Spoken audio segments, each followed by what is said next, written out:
tout de suite, on accueille l'invité d'André Berkoff, Valérie Porteret, historienne et auteure de ce livre « Vous n'aurez pas les enfants ». C'est publié chez XO Documents. Alors, un document bouleversant, je l'ai lu, pourrez pas, lisez-le. On ne peut pas ne pas être bouleversé, parce que c'est un document qui montre très bien. Je vais vous dire en quoi ça m'a touché. Bonjour Valérie Porteret. Bonjour. Il m'a touché parce que justement, c'est un document qui fait litière de ces généralisations. Vous savez, quand on dit la France est racisme structurellement, etc., etc.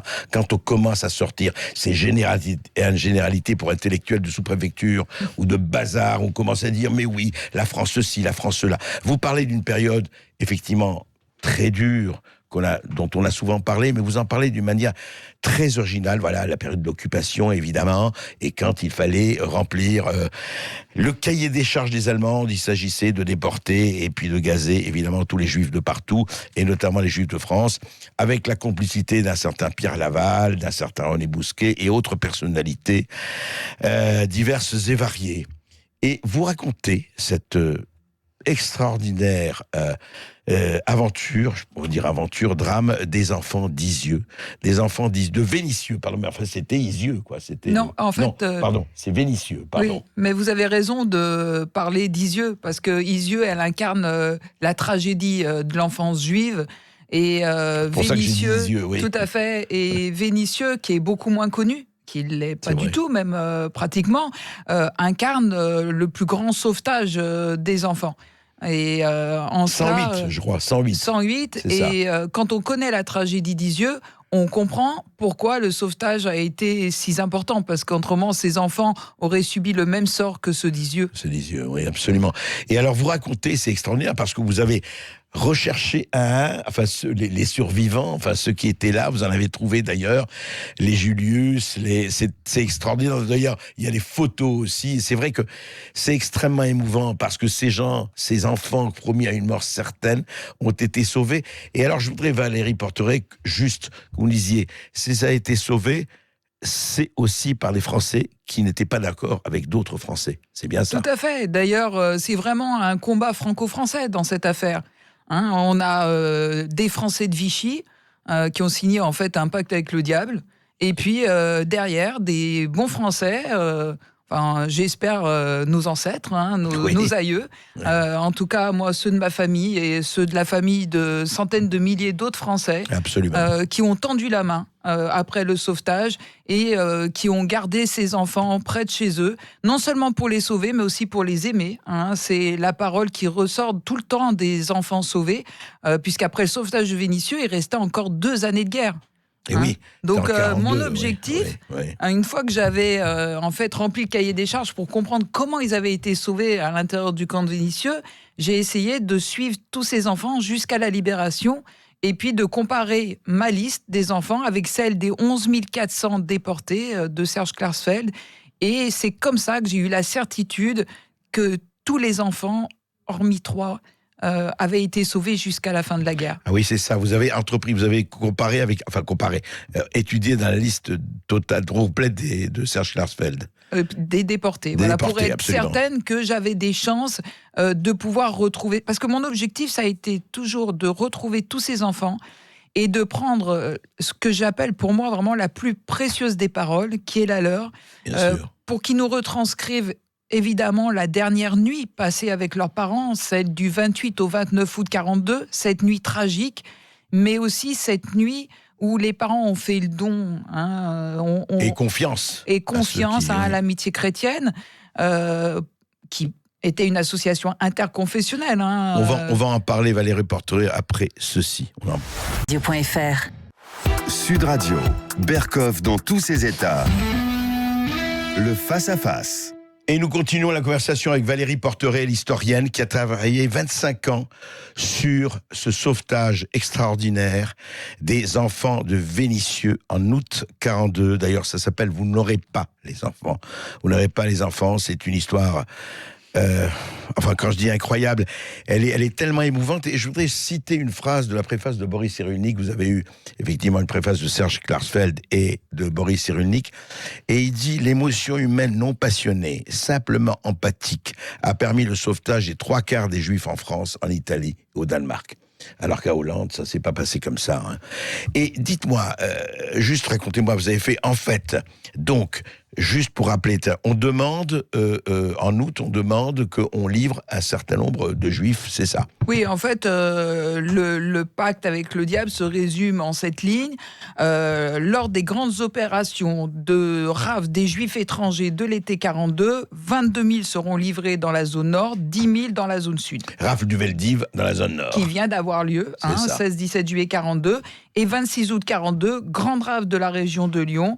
Tous les juifs étrangers accueillis en France, de certaines nationalités, allemands, polonais, ex-russes, tchécoslovaques, doivent être arrêtés à 5h du matin, à leur domicile. Au même moment, le même jour. Au même moment, le même jour, conduits au camp de Vénissieux, qui se trouve dans la banlieue lyonnaise, parce qu'évidemment, on a toujours peur de la réaction des populations, donc on se dit c'est un peu éloigné. Et puis dans ce camp, il y avait des travailleurs indo-chinois au chômage, donc ça permettait d'utiliser en plus les baraques qui existaient.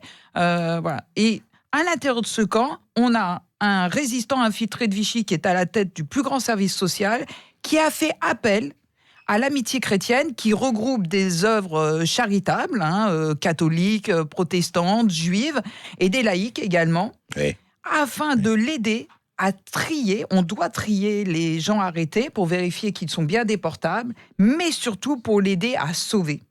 D'accord. Voilà. Et au sein de ces œuvres charitables, on retrouve le Père Chaillet, l'abbé Glasberg, des gens qui savent très bien ce que c'est que le nazisme, le national-socialisme, qui ont voyagé, qui sont au fait, qui connaissent l'actualité. Qui savaient déjà, juste un mot, qui savaient déjà qu'étaient les camps, etc., à l'époque. Bien sûr, parce que de toute façon, déjà en France, dans la zone sud, on avait les camps de Vichy, Gurs, Rivesaltes, et ils intervenaient à l'intérieur de ces camps, déjà pour dénoncer la condition qui était faite à ces personnes qui étaient internées, qui étaient soumises à la faim. Mais ils ne connaissaient pas, les camps d'extermination. Alors, concernant les camps d'extermination, de toute façon, si vous prenez l'abbé Glasberg, juif ukrainien converti, il avait connu les pogroms.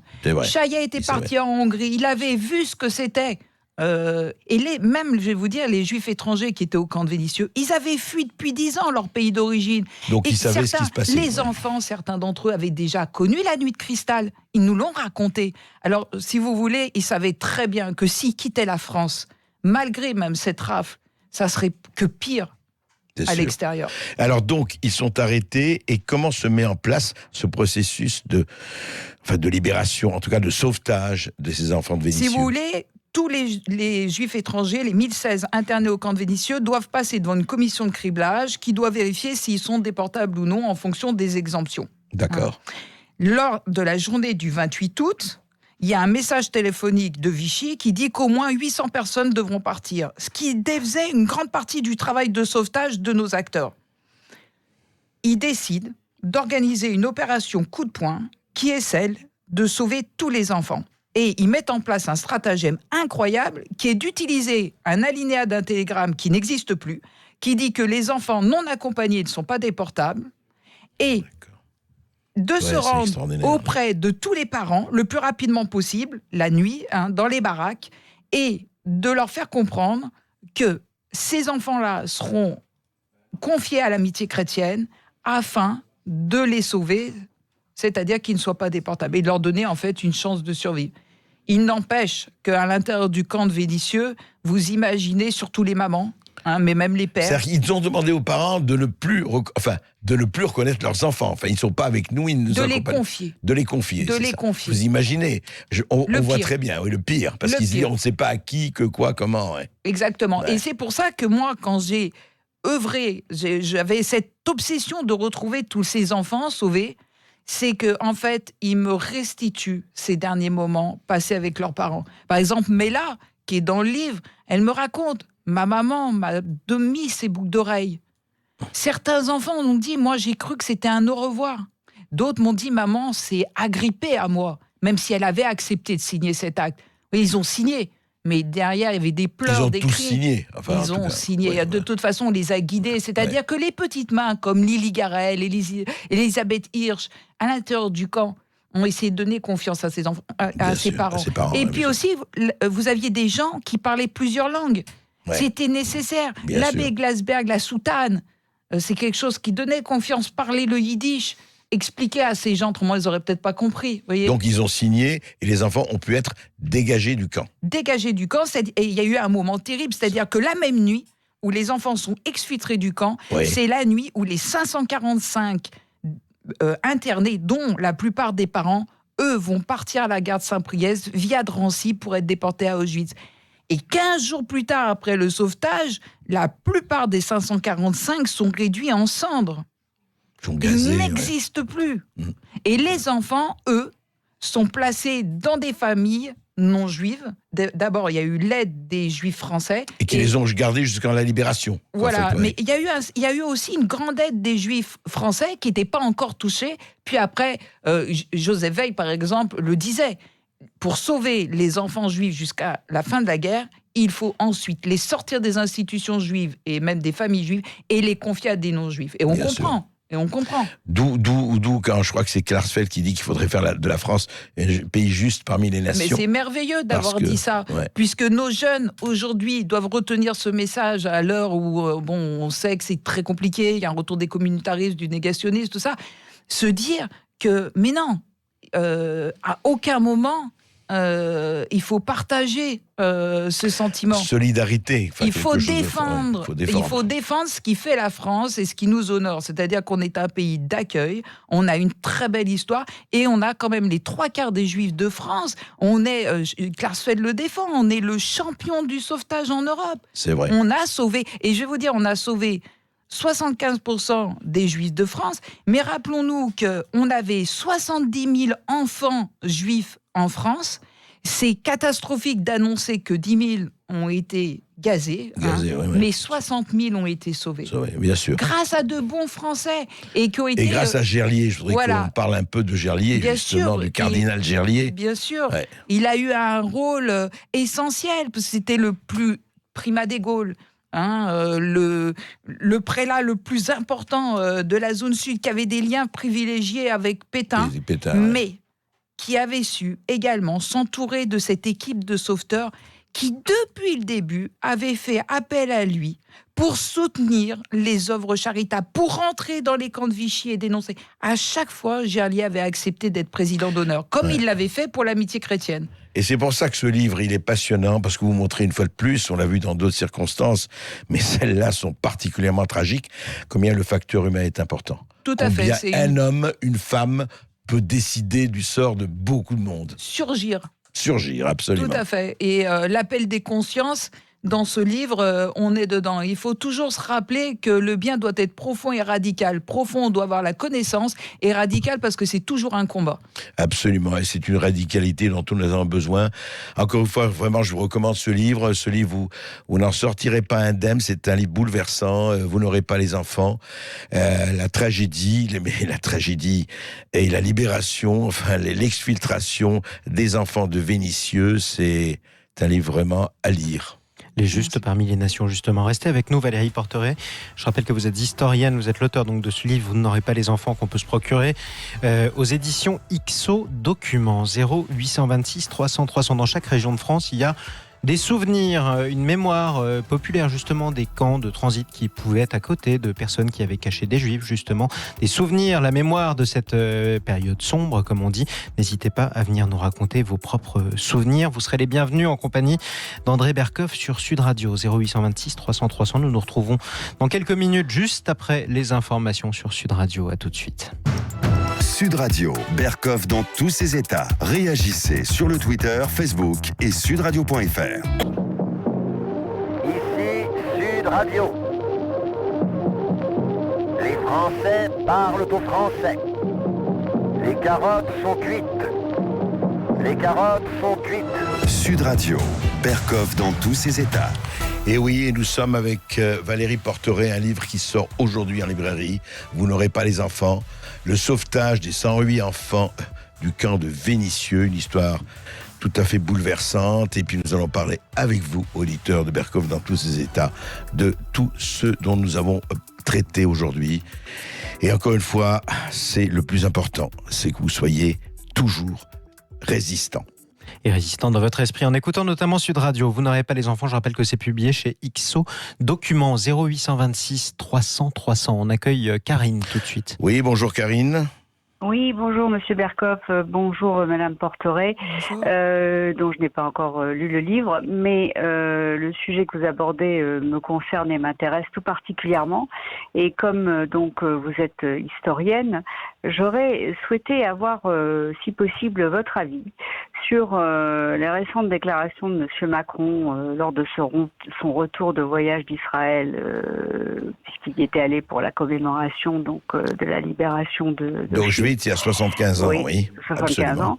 Et dans l'avion, il semblerait qu'avec certains journalistes, il aurait fait un parallèle donc entre les responsabilités de l'État français lors de la rafle du Veldiv, ce que donc le président Chirac avait, voilà, donc ce que le président Chirac avait été le premier donc à reconnaître.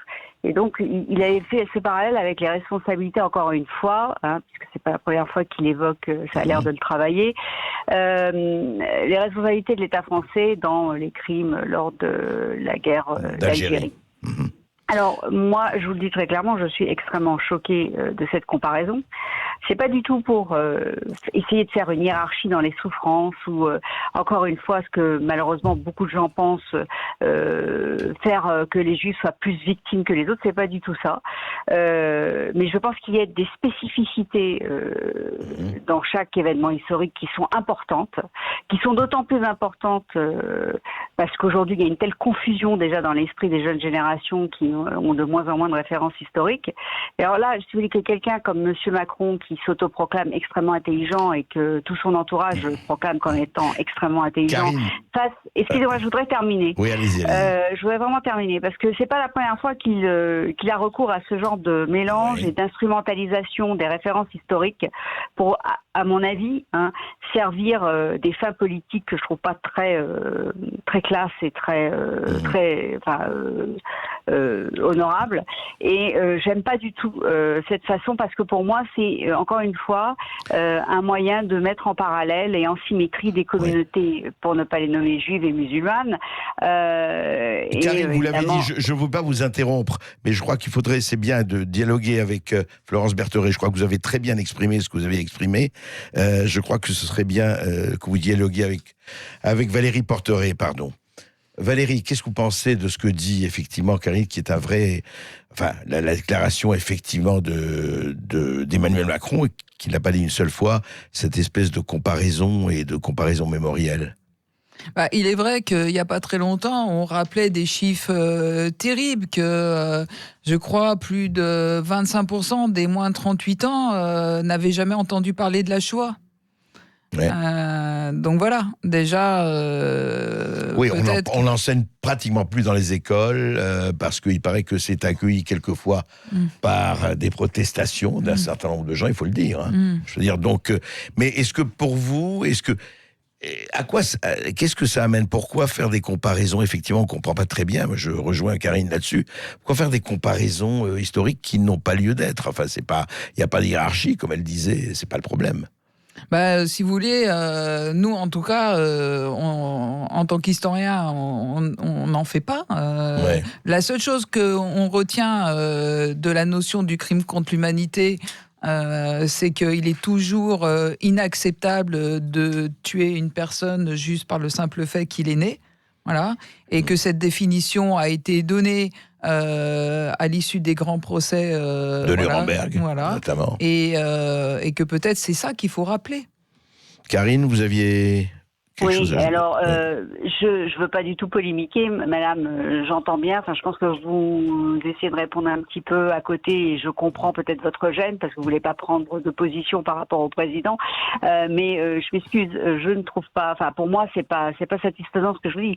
Je crois qu'il est important, il me paraît tout à fait, je veux dire de base, la définition du crime contre l'humanité, on est bien d'accord là-dessus, mais par contre, si vous voulez, je pense que ce type de parallèle, encore une fois, est d'instrumentalisation des références historiques et de mélange des genres encourage justement ce qu'on a constaté par exemple lors des manifestations contre l'islamophobie, ou de musulmans qui se mettent le croissant jaune sur la poitrine pour se faire passer comme les victimes d'horreur.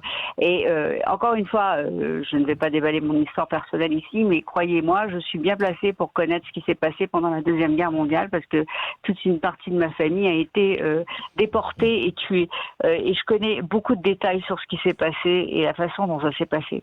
Donc c'est pour ça que je trouve, encore une fois, ce mélange de genres absolument honteux et lamentable. Bien, Moi, merci. je vous ai répondu très clairement en vous répondant que la Shoah, qui est une spécificité, n'était pas connue de 25% des moins de 38 ans. Donc, je vous ai répondu clairement. Très bien, merci Karine.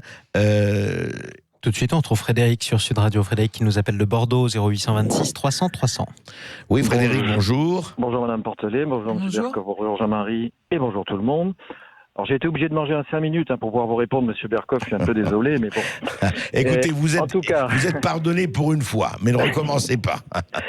En tout cas, je félicite Madame Karine, dont je n'ai plus le nom, parce qu'en fait, ce qu'elle dit, ce qu'elle vient de dire à propos de M. Macron, illustre le sujet que dont je voulais parler, c'est-à-dire, vous avez demandé si on aurait préféré avoir un président comme M. Trump plutôt que comme M. Macron. Et oui, certainement, M. Trump est pas dans la délicatesse, mais pour l'instant, il a l'air de davantage penser aux Américains que M. Macron pense aux Français.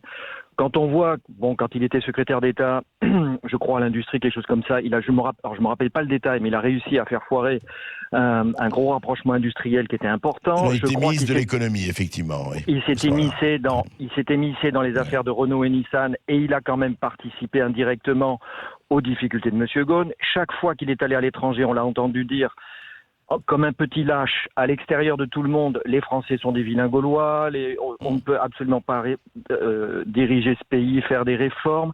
Pourquoi est-ce qu'il ne nous le dit pas en face au lieu d'aller à l'étranger ? Quand on lave son linge sale à l'extérieur, c'est quand même, sans oser se présenter devant les personnes concernées, c'est scandaleux. Quand il va en Algérie, qui compare ce qu'a fait la France en Algérie pendant la guerre d'Algérie à la Shoah également, c'est quand même absolument inimaginable. C'est nous qui avons créé l'Algérie. Il n'y avait rien en 1830 à cet endroit, juste des tribus qui se battaient entre elles et des Maures qui faisaient de la piraterie dans la Méditerranée. C'est pour ça d'ailleurs qu'on y est allé, c'est pour arrêter cette piraterie.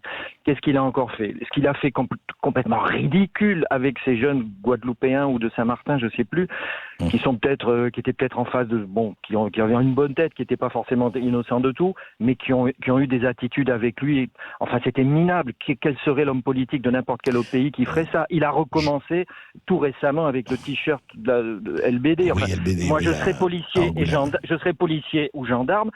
Le jour où il vient m'inspecter, jamais, je ne lui serre la main. En tout cas, Frédéric, c'est quelqu'un qui nous fait honte. Qui donne l'impression, il a une différence d'âge importante avec sa femme, il donne l'impression d'un petit rejeton qui a été élevé par sa maman et qui est dans une espèce de toute puissance infantile, qui est absolument insupportable. Écoutez, c'est votre opinion et vous avez tout à fait droit à votre opinion. Maintenant, il y en a d'autres qui pensent peut-être autrement ou qui pensent sûrement autrement. Mais je pense que, vous savez, ici, tout s'exprime. Vous avez exprimé votre opinion sur Emmanuel Macron. On l'a entendu et on va revenir effectivement. Je crois qu'on est au cœur de tous ces problèmes. On est là pour parler de tout, sans aucun tabou. 0826 300 300, on part à Draguignan et on retrouve Jean-Paul sur Sud Radio. Oui, bonjour Jean-Paul. Bonjour André, bonjour à tous. Eh bien écoutez, je suis un peu de l'avis de l'auditeur précédent. Moi je voudrais dire que j'aime bien Trump. Il est droit avec lui-même. Il fait ce pourquoi il a été élu. Et il a été élu, contrairement à Macron, par une majorité et non par un regroupement de minorités. Voilà. Donc toute la différence est là. Et le pouvoir qu'a Trump, personne ne peut lui dire qu'il n'est pas justifié. Ça vient d'être justifié par le Sénat, qu'il a acquitté. tout à fait clairement. Il a des résultats, contrairement à notre président. Notre président, pour moi, est en dessous de tout, comme le disait notre précédent auditeur. Je le rejoins complètement sur ce qu'il a dit. Je le trouve tout simplement pas à la hauteur de la tâche. Voilà. Trump était déjà un grand chef d'entreprise, lui n'était qu'un subalterne dans une banque. Et il a un poste qui est trop grand pour lui et un costume trop grand pour lui. Voilà ce que je voulais dire. C'est tout. Merci Jean-Paul. En tout cas, effectivement, le problème de la Ve République, c'est que ça a été taillé pour le costume d'un géant qui s'appelait De Gaulle. C'est peut-être plus difficile après. En tout cas, vous voyez, Valérie Porteret, que nos auditeurs aujourd'hui, ils sont pas très très macronistes. C'est vrai qu'il y en a pas beaucoup, mais il y en a quand même. Et encore une fois, toutes les opinions sont... Vous avez un commentaire Mais moi, mon souci, c'est qu'ils partagent le message que jamais on doit avoir un enfant, et voilà. Ah, vous trouvez ça, vous Vous n'aurez pas les enfants, c'est ça, c'est que... On doit... Non, mais vous dites, je comprends pas, vous dites que jamais on doit avoir un enfant. Voilà, que jamais on doit prendre un enfant pour le simple fait qu'il est né. Oui, bien sûr. Voilà, et que le message aujourd'hui, c'est un message de paix et qui doit donner du souffle à nos jeunes pour faire le bien et même à nos politiques. C'est vrai. Et qu'en tout cas, moi, le message que je défends, c'est... voilà, regardez ce qui a été fait au moment le pire de notre époque. C'est le bien qui a gagné. On connaît une page lumineuse maintenant de notre histoire. Propagez-la le plus possible dans les écoles, dans les maisons. Et voilà. On est d'accord, mais ça, on sort évidemment de l'histoire, Valérie Porteret. Ouais. Mais je pense qu'il ne faut pas oublier que tout ceci ne se serait pas passé si à un moment donné, beaucoup de gens n'auraient pas pris les armes. Ce n'est pas comme ça que ça se passe. Et d'ailleurs, là, on est dans la résistance civile et c'est les armes de l'esprit. C'est grâce à l'intelligence qu'on l'a sauvé. C'est vrai. Mais les armes, sans ça, s'il n'y avait pas eu les armes aussi, Hitler aurait envahi tout et les 8 enfants de Vénitieux n'auraient pas été sauvés. Ne pas oublier, non mais c'est très important. Tout à fait. Parce qu'il ne faut pas isoler. Parce que c'est très bien, vous êtes historien. Il ne faut pas isoler un événement s'il n'y avait pas eu Stalingrad, il y aurait eu quoi pour ces 108 enfants de Vénitieux? Et la plupart des sauveteurs, on les retrouve au maquis. Et les enfants sauvés qui avaient presque atteint la majorité, on les retrouvera aussi dans notre armée pour défendre notre pays. Eh bien, formidable. Bravo. Eh ben, ça, 0826 300 300. Rapidement, on donne la parole à Alexandre sur Sud Radio. Oui, Alexandre. Oui, bonjour André, merci de me donner la parole. Dans la continuité des enfants, je voulais m'exprimer sur le rejet du congé parental en cas de deuil et du décès d'un enfant, rejeté de façon de 5 à 12 jours. Et en réalité, quand on regarde ça, c'est presque logique ce qui s'est passé si on regarde un an auparavant, la proposition d'un député UDI qui proposait de renforcer l'accueil des enfants malades dans les services de cancérologie et de faire une allocation de 15 millions d'euros supplémentaires. Et la même proposition a été rejetée par LREM à l'époque, c'est décembre 2018. Donc, on parle des enfants, mais là, franchement, qu'on ait pu refuser il y a un an aux enfants d'améliorer leurs conditions dans les services de cancérologie en pédiatrie et aujourd'hui de refuser de prolonger le congé parental en cas de deuil, il y a une sorte de logique, comme aussi on a retiré les AVS aux enfants handicapés. En tout cas, il y a eu une tentative. Il y a un tout, si vous voulez, c'est pas seulement là on est au point d'orgue, mais en réalité, c'est vrai, Alexandre, sans comparer quoi que ce soit, parce qu'il serait évidemment indécent de comparer, vous avez tout à fait raison, quand on ne tient pas compte, par exemple, de la douleur des parents qui perdent un enfant, évidemment, ça n'a rien à voir avec l'histoire et l'histoire terrible de 40-44, mais c'est vrai qu'il faut quand même tenir compte de l'humanité des gens. Merci Alexandre et merci Valérie Porteret pour ce livre bouleversant. Et je rappelle Valérie Porteret que vous êtes historienne, que cette magnifique histoire de courage justement est racontée dans votre ouvrage. Vous n'aurez pas les enfants, c'est publié chez XO Documents. Merci à vous d'être intervenu sur Sud Radio. André Berkoff, on vous retrouve demain à midi sur Sud Radio. Ceux qui vous aiment et voudraient vous voir en chair et en os, on peut en parler aussi. On peut en parler, je serai tous les week-ends, Voilà. à partir d'aujourd'hui jusqu'à fin mars, au Théâtre de Poche Montparnasse pour un cabaret qui s'appelle Ciel Montparis. Un cabaret samedi soir, politique. dimanche après-midi et lundi soir. Et on vous fera gagner des places, les amis, dans les prochaines émissions avec André Berkoff dans tous ses états. La suite de notre journée sur Sud Radio, Jacques Pessis pour les clés d'une vie, qui reçoit aujourd'hui